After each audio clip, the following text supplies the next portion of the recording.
What's up, you guys, and welcome back to my channel. Today I'm going to show you how to make Seamoss gel. This stuff is amazing, so if you don't know, you should definitely look it up. It's a great source of collagen, and it has like 90 plus of the 102 minerals that our body absolutely needs. So anyway, let's get into it. First things first, you want to start with some high quality Seamoss.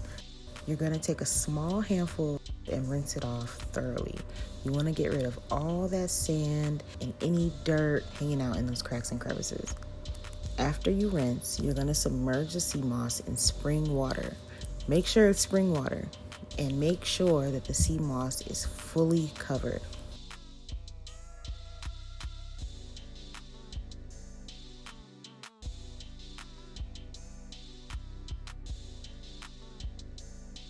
The next step is optional, but I use juice from half a lime to alkalize my water.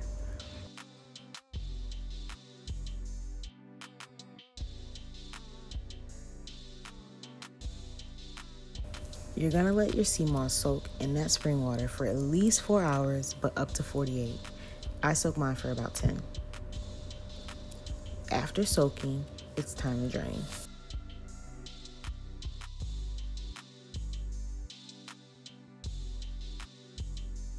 Place the drained Seamoss in your blender and add new fresh spring water.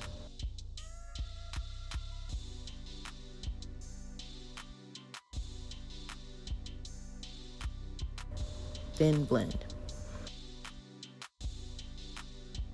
You can add water to your liking to make the consistency more or less thick.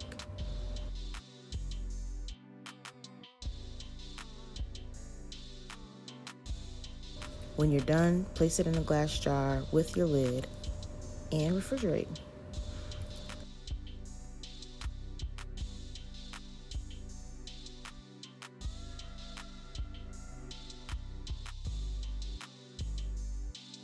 Voila, baby, Seamoss gel.